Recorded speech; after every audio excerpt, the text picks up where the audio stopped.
जय हिंद। आज मैग्नेटिज्म के इस लेक्चर में हम पढ़ेंगे factor affecting shape and size of hysteresis loop. माने वो कौन कौन सा फैक्टर है जो हिस्टेरेसिस लूप के साइज को अफेक्ट करता है सर। तो हमने पिछले लेक्चर में बेज कर्व और हिस्टेरेसिस लूप के बारे में पढ़ा था। आज हम पढ़ेंगे कि हिस्टेरेसिस लूप को कौन कौन सा फैक्टर अफेक्ट करता है। तो सर हिस्टेरेसिस लूप को बेसिकली 3 फैक्टर अफेक्ट करता है। पहला टाइप्स ऑफ मटेरियल, माने अलग अलग मटेरियल के लिए अलग अलग मैग्नेटिक मटेरियल के हिस्टेरेसिस लूप का जो साइज होगा वो अलग अलग होगा। जो मटेरियल इजीली मैग्नेटाइज हो जाएगा उसके लिए हिस्टेरेसिस लूप नैरो होगा। जो मटेरियल आपका इजीली मैग्नेटाइज नहीं होगा उसके लिए हिस्टेरेसिस लूप का जो आपका शेप होगा वो वाइड होगा, वो चौड़ा होगा सर। फिर दूसरा कहता है मैक्सिमम फ्लक्स डेंसिटी। अगर किसी मटेरियल में मैक्सिमम फ्लक्स डेंसिटी अगर ज़्यादा है तो उसका हिस्टेरेसिस लूप का जो साइज होगा वो आपका बड़ा बनेगा, जिसमें कम होगा वो आपका कम बनेगा। समझ रहे हैं, माने लंबा बनेगा। वही कह रहा है मैक्सिमम फ्लक्स डेंसिटी। तो अलग अलग मटेरियल में मैक्सिमम फ्लक्स डेंसिटी का वैल्यू भी अलग अलग होता है, इसलिए साइज आपका क्या होगा, अलग अलग। फिर कहता है initial magnetic state of material, माने कोई मटेरियल अनमैग्नेटाइज है कोई मैग्नेटाइज है, तो दोनों कंडीशन में आपका शेप क्या होगा, अलग अलग होगा। जो मैग्नेटाइज होगा उसके लिए अलग शेप होगा, जो नहीं मैग्नेटाइज होगा उसके लिए इस तरह का शेप होगा, इस तरह का शेप होगा। तो ये कहता है initial magnetic state of material. तो टाइप्स ऑफ मटेरियल पर डिपेंड करता है हिस्टेरेसिस लूप का साइज, मैक्सिमम फ्लक्स डेंसिटी पर डिपेंड करता है and initial magnetic state of magnetic material. Clear. फिर कहता है sir importance of hysteresis loop. Hysteresis loop का क्या इंपॉर्टेंस है? तो हिस्टेरेसिस लूप का इंपॉर्टेंस कहता है कि जिस मटेरियल का हिस्टेरेसिस लूप अगर वाइड है, बड़ा है, तो उसमें हिस्टेरेसिस लूप आपका क्या होगा, वाइड होगा। और जिस मटेरियल के लिए हिस्टेरेसिस लूप नैरो होगा, पतला होगा, वहाँ हिस्टेरेसिस लूप एरिया कम होगा, तो हिस्टेरेसिस लॉस आपका कम होगा सर। कहता है जिस मटेरियल के लिए आपका क्या है सर, हिस्टेरेसिस लूप का एरिया वाइड होगा, हिस्टेरेसिस लूप एरिया ज़्यादा होगा, उसमें हिस्टेरेसिस लॉस ज़्यादा होगा।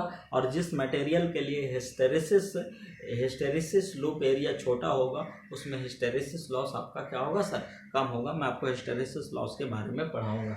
तो क्लियर।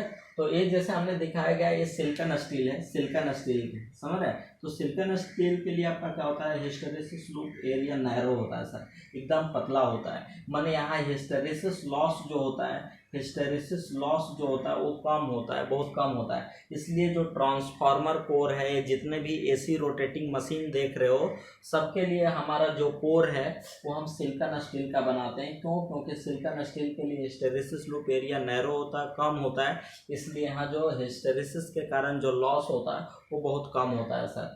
लॉस का मतलब क्या होगा, वो टेम्परेचर के रूप में अपीयर होगा, हीट के रूप में अपीयर होगा, जो इलेक्ट्रिकल मशीन के टेम्परेचर को बढ़ा देगा सर।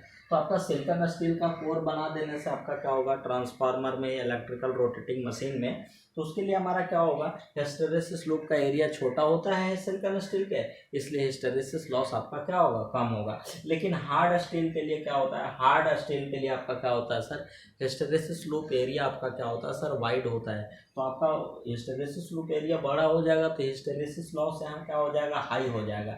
इसलिए जो भी इलेक्ट्रिकल रोटेटिंग मशीन है या ट्रांसफार्मर कोर है वो कभी भी हार्ड स्टील का नहीं बनाया जाता। क्यों? इसलिए नहीं बनाया जाता क्योंकि हार्ड स्टील के लिए हिस्टेरेसिस लूप एरिया बड़ा हो जाता है। एक होता है रफ आयरन होता है, एक रफ आयरन होता है sir, WROUG, rough iron, rough iron होता है। इसके लिए हिस्टेरेसिस लूप एरिया आपका क्या होता है सर, इस तरह का होता है। माने आपका सिलिकॉन स्टील से थोड़ा सा वाइड होता है, सिलिकॉन स्टील से वाइड होता है, लेकिन इसका भी नैरो ही होता है, लेकिन सिलिकॉन स्टील वाला से थोड़ा सा वाइड होता है।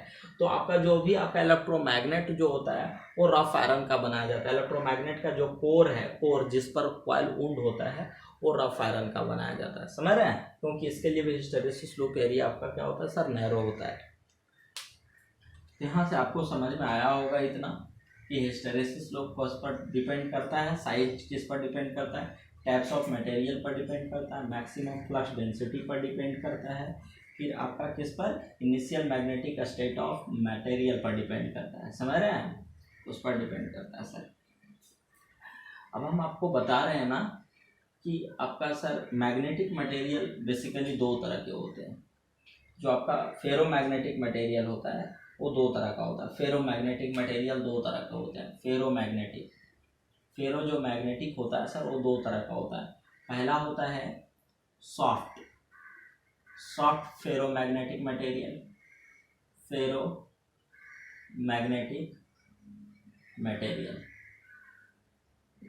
दूसरा होता है हार्ड फेरोमैग्नेटिक मटेरियल।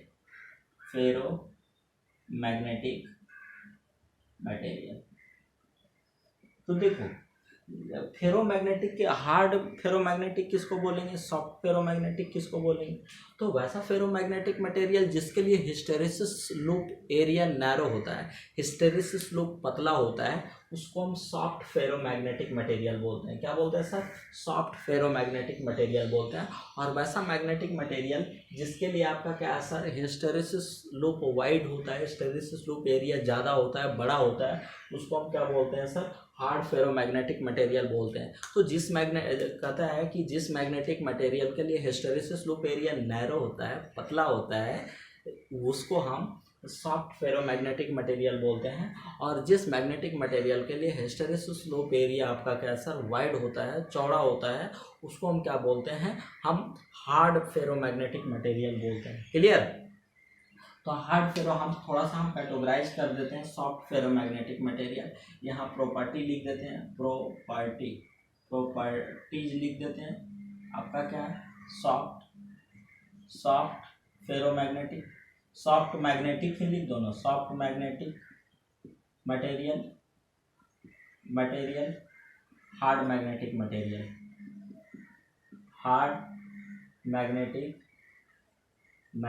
मटेरियल।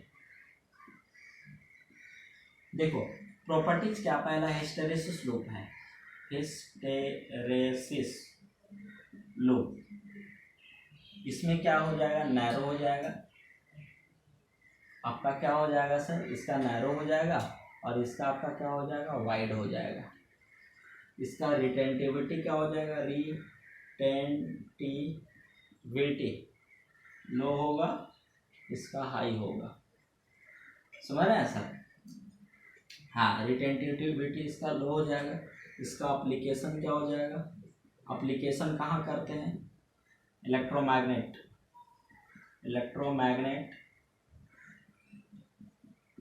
और इन कोर ऑफ इलेक्ट्रिकल मशीन।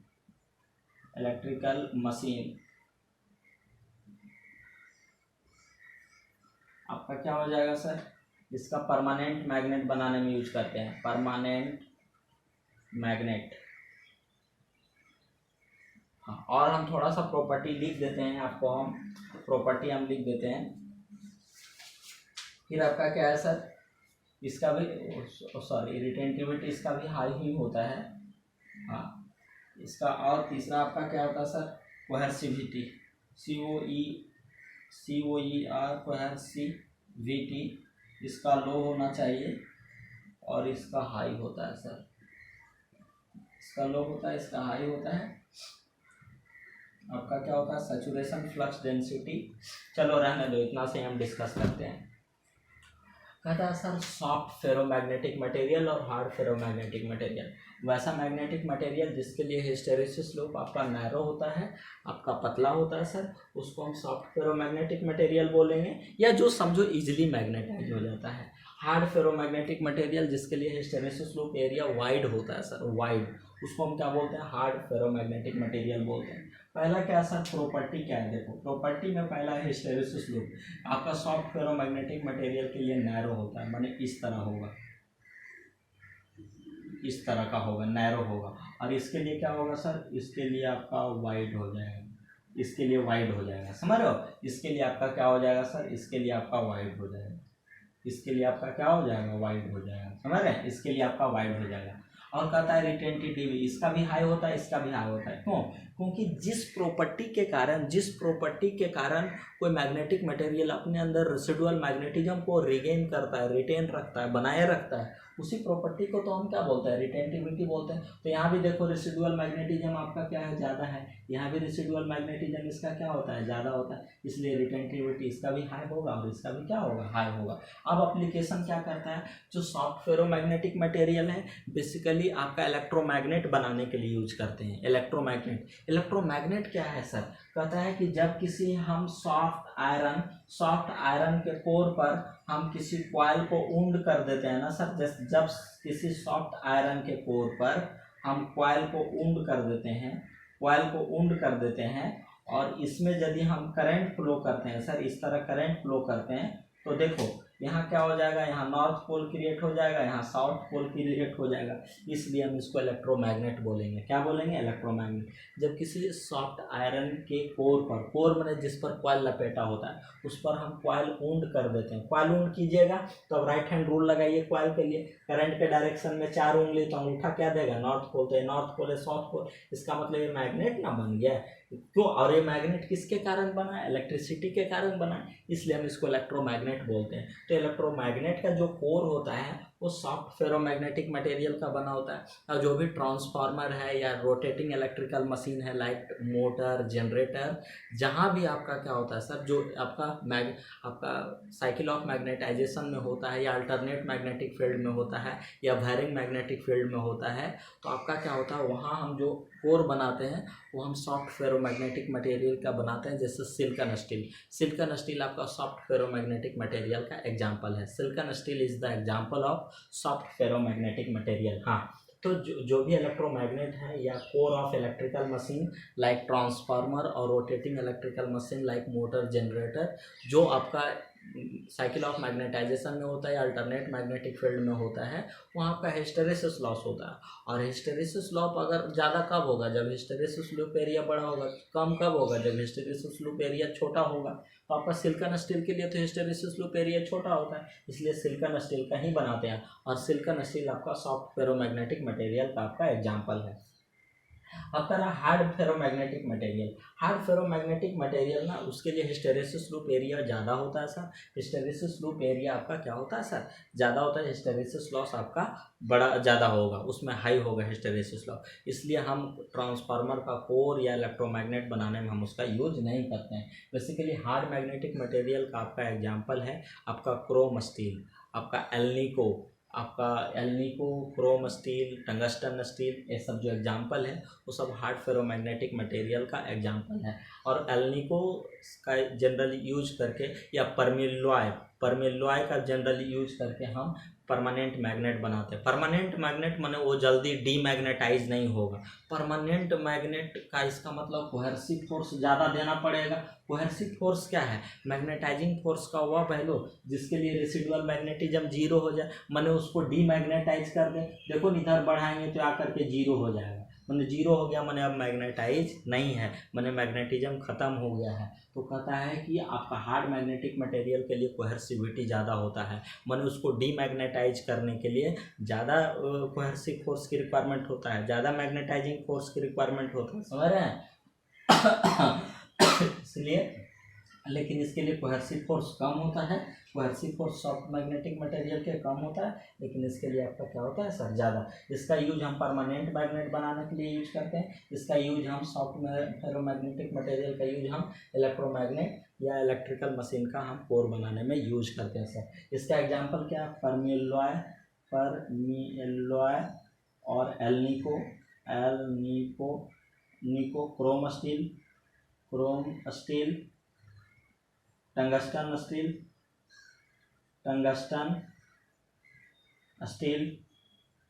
ये सब आपका क्या है सर, आपका alnico, permalloy, chrome steel, tungsten steel सब आपका हार्ड फेरोमैग्नेटिक मटेरियल का एग्जांपल है। Rough iron, soft iron, silicon steel, ये सब आपका सॉफ्ट फेरोमैग्नेटिक मटेरियल का एग्जांपल है। क्लियर? तो आशा करता हूँ कि आपको समझ में आ रहा होगा।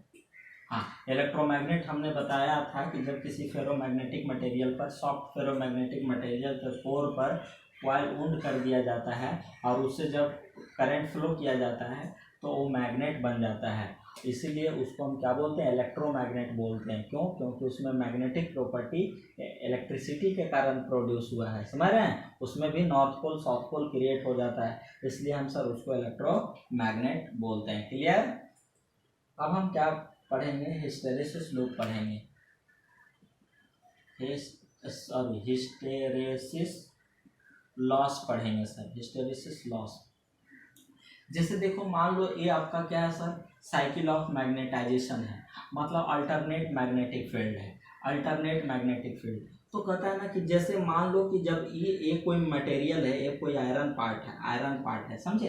तो जब इसको इस तरह के फील्ड में ले जाया जाता है, इस तरह के फील्ड कहने का मतलब, अल्टरनेट मैग्नेटिक फील्ड कहने का मतलब, मटेरियल एक बार फॉरवर्ड डायरेक्शन में मैग्नेटाइज होगा तो एक बार रिवर्स डायरेक्शन में मैग्नेटाइज होगा। इसका मतलब क्या होता है, यदि एक बार वो इधर नॉर्थ पोल है तो साउथ पोल में, मान लो कि पॉजिटिव माने इस साइकिल के लिए इधर नॉर्थ पोल इधर साउथ पोल है, तो आपका इस साइकिल में आपका इधर नॉर्थ पोल और साउथ पोल क्रिएट हो जाएगा, मतलब अल्टरनेटली वो मैग्नेटाइज होगा, रिवर्स डायरेक्शन में मैग्नेटाइज हो जाएगा।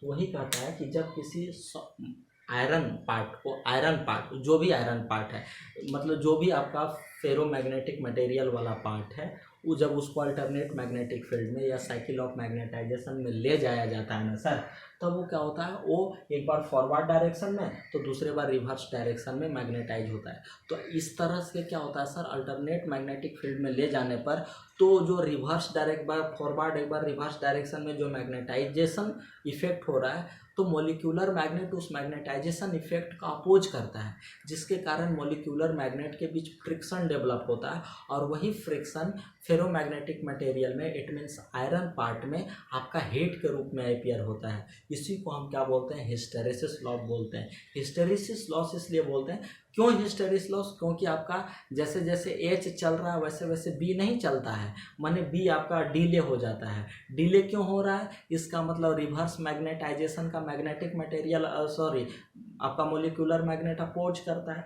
जैसे सर हमने बताया था कि जैसे ये मेरा हिस्टेरेसिस लूप है, ये आपका हिस्टेरेसिस लूप है, तो जैसे जैसे हमारा एच इधर चल रहा है वो बढ़ा, लेकिन जब इसको घटाना शुरू किया तो इस पाथ को फॉलो करता है, और जब एच जीरो हो गया तो ये जीरो नहीं होता है, माने आपका बी जीरो नहीं हुआ, एच जीरो हो गया सर। तो इसलिए कहता है ना कि बी लैग कर रहा है, लैग कर रहा है, इसका मतलब वो अब डीमैग्नेटाइजेशन का क्या करता है, अपोज करता है। तो इसी के कारण क्या होता है कि मॉलिक्यूलर मैग्नेट के बीच फ्रिक्शन डेवलप होता है, माने वो जो रिवर्स मैग्नेटाइजेशन है, वो जो रिवर्स मैग्नेटाइजिंग फोर्स है उसका अपोज करता है, और यही अपोजिशन, यही आपका जो फ्रिक्शन है सर, मॉलिक्यूलर फ्रिक्शन, वो मैग्नेटिक मटेरियल आयरन पार्ट में हीट के रूप में डेवलप होता है, समझ रहे हैं, जो इलेक्ट्रिकल मशीन का टेम्परेचर को क्या करता है, बढ़ा देता है, समझ रहे हैं। तो ये डिसएडवांटेज ना है, इससे इलेक्ट्रिकल मशीन का टेम्परेचर आपका बढ़ जाएगा। मशीन का हाई टेम्परेचर होगा तो उसमें जो इंसुलेशन यूज किया गया वो डैमेज ना हो जाएगा, इसलिए हिस्टेरेसिस लॉस क्या होना चाहिए, कम होना चाहिए। क्लियर? हाँ, तो जो भी आयरन पार्ट या ferromagnetic material part cycle of magnetisation में होगा या अल्टरनेट मैग्नेटिक फील्ड में होगा, वहाँ हिस्टेरेसिस लॉस होगा। या स्टेशनरी मैग्नेटिक फील्ड में, जहाँ मैग्नेटिक फील्ड नहीं मूव करता है, जहाँ मैग्नेटिक फील्ड आपका क्या होता है सर, स्टेशनरी रहता है, लेकिन यदि वहाँ कोई आयरन पार्ट मूव करे तब वहाँ भी आपका हिस्टेरेसिस लॉस होगा। या कोई आयरन पार्ट स्टेशनरी है और कोई अल्टरनेट मैग्नेटिक फील्ड में वो प्रेजेंट है, तब पर भी हिस्टेरेसिस लॉस होगा। या कोई अल्टरनेट मैग्नेट, कोई आपका स्टेशनरी मैग्नेटिक फील्ड है, स्टेशनरी मैग्नेटिक फील्ड, और यदि कोई आयरन पार्ट सर इसमें घूमे स्टेशनरी मैग्नेटिक फील्ड में, तब पर भी होगा, क्या होगा, उसमें हिस्टेरेसिस लॉस होगा, समझ रहे हैं। हाँ, उसमें हिस्टेरेसिस लॉस आपका क्या होगा, घूमने से भी क्या होता है ना सर, वहाँ रिवर्स मैग्नेटाइजेशन प्रोसेस स्टार्ट हो जाता है, इसलिए वहाँ भी आपका क्या होगा सर, हिस्टेरेसिस लॉस होगा। क्लियर? तो आप देखो हिस्टेरेसिस लॉस का आपका जो एम्पेरिकल फार्मूला है सर, वो मैं आपको बताता हूँ, वो मैं आपको बता रहा हूँ कि हिस्टेरेसिस लॉस का क्या फार्मूला होता है। Hysteresis loss is equal to होता है सर आपका eta B max to the power 1.6 F into भी। ईटा क्या है सर, ईटा है स्टीमेंच कॉफिशिएंट, इसको बोला जाता है हिस्टेरेसिस स्टीमेंच कॉफिशिएंट। कॉफिशिएंट बोला जाता है, समझ रहे हैं। और आपका क्या सर बी मैक्स को बोला जाता है, बी मैक्स को बोला जाता है maximum flux density, maximum flux density बोला जाता है, समझ रहे हैं। इसको मैक्सिमम फ्लक्स डेंसिटी बोलते हैं। इसको क्या बोलते हैं, frequency of cycle of magnetisation इसको बोला जाता है फ्रीक्वेंसी ऑफ साइकिल। ये क्या है, वॉल्यूम है, वॉल्यूम ऑफ मैग्नेटिक मटेरियल, ये मैग्नेटिक मटेरियल का आपका क्या है सर, वॉल्यूम है। ये मैग्नेटिक मटेरियल का आपका क्या है सर, वॉल्यूम है, समझ रहे हो। तो देख लो हिस्टैरिसीस लॉस आपका क्या है सर, स्टीमेंस कॉफिशिएंट पर डिपेंड करता है। और जो सिलिकॉन होता है सर, सिलिकॉन जो होता है, सिलिकॉन स्टील जो होता है, सिलिकॉन स्टील, उसके लिए ईटा का वैल्यू होता है 191 जूल पर घन मीटर। ईटा का यूनिट होता है, स्टीमेंस कॉफिशिएंट का यूनिट होता है जूल पर घन मीटर। तो सिलिकॉन स्टील के लिए होता है 191 जूल पर घन मीटर, जो सबसे मिनिमम होता है। और जितने भी मटेरियल होता है सबके लिए ईटा का वैल्यू आपका ज़्यादा होता है, हाई होता है, समझ रहे हो। तो इसलिए जितने भी आपका जो इलेक्ट्रिकल रोटेटिंग मशीन है, सबका कोर या आर्मेचर कोर ले लो या ट्रांसफार्मर का कोर ले लो, हम सिलिकॉन स्टील का बनाते हैं, क्योंकि सिलिकॉन स्टील के लिए ईटा का वैल्यू सबसे कम होता है।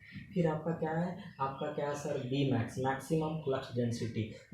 ये आपका मैक्सिमम फ्लक्स डेंसिटी है बी मैक्स, समझ रहे, ये मैक्सिमम फ्लक्स डेंसिटी है बी मैक्स। ये आपका क्या है, आपका साइकिल ऑफ मैग्नेटाइजेशन का फ्रीक्वेंसी, मतलब ये देख लो, माने 1 सेकेंड में जितना साइकिल पूरा करेगा, ये जो आपका मैग्नेटाइजेशन है, ये जो मैग्नेटाइजेशन अल्टरनेट मैग्नेटिक फील्ड है, 1 सेकेंड में जितना साइकिल पूरा करता है उसको फ्रीक्वेंसी बोलते हैं। Number of cycle complete bye alternate magnetic field in 1 second is called frequency.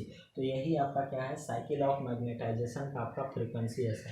तो देखो फ्रीक्वेंसी भी अगर ज़्यादा रहेगा तो हिस्टैरिसीस लूप ज़्यादा होगा। एक साइकिल में एक लूप बनता है, मान लो आपका क्या है सर, फ्रीक्वेंसी जो है आपका 50 हर्ट्ज है। 50 हर्ट्ज कहने का मतलब F is equal to 50 cycle per second, माने 1 सेकेंड में 50 साइकिल। 1 सेकेंड में कितना कह रहा है कि 1 सेकेंड में जितना साइकिल होता है उसी को फ्रीक्वेंसी बोलते हैं। यदि फ्रीक्वेंसी मान लो 50 हर्ट्ज है, इसका मतलब पर सेकेंड में कितना साइकिल, 50 साइकिल। तो 1 सेकेंड में हिस्टैरिसीस लूप कितना बनेगा, 50 साइकिल बनेगा, माने हिस्टैरिसीस लूप कितना बनेगा, 50 बनेगा। क्योंकि एक साइकिल में एक लूप बनता है, एक लूप का फॉर्मेशन होता है। तो 1 सेकेंड में 50 साइकिल है, तो 1 सेकेंड में कितना लूप का फॉर्मेशन होगा, 50 लूप का फॉर्मेशन होगा, समझ रहे हो। हाँ, 50 लूप का आपका क्या होगा सर, फॉर्मेशन होगा। और ये आपका क्या है sir, volume of core material है। ये जो आपका आयरन कोर है इसका वॉल्यूम है, अगर वॉल्यूम ज़्यादा रहेगा तो हिस्टैरिसीस लॉस आपका क्या होगा, ज़्यादा होगा सर। इसलिए अगर हिस्टैरिसीस लॉस को कम करना है तो हम सिलिकॉन स्टील का यूज करते हैं। सिलिकॉन स्टील का हम आपका कोर बनाते हैं, सिलिकॉन स्टील का आर्मेचर बनाते हैं, माने जो भी इलेक्ट्रिकल रोटेटिंग पार्ट है हम सब सिलिकॉन स्टील का बनाते हैं। या ट्रांसफार्मर का कोर है सिलिकॉन स्टील का बनाते हैं, क्योंकि सिलिकॉन स्टील के लिए ईटा का वैल्यू सबसे कम होता है और सिलिकॉन में हिस्टैरिसीस लॉस आपको सबसे कम होता है। हिस्टैरिसीस लॉस कम करने के लिए हम क्या करते हैं सर, सिलिकॉन स्टील का यूज करते हैं। तो आज इस वीडियो में फ़िलहाल इतना ही। अगले वीडियो में हम लेकर के आएंगे बहुत इंपॉर्टेंट टॉपिक, इलेक्ट्रोमैग्नेटिक इंडक्शन। अगला वीडियो में बहुत इंपॉर्टेंट है, बहुत ज़्यादा इंपॉर्टेंट। तब तक के लिए धन्यवाद।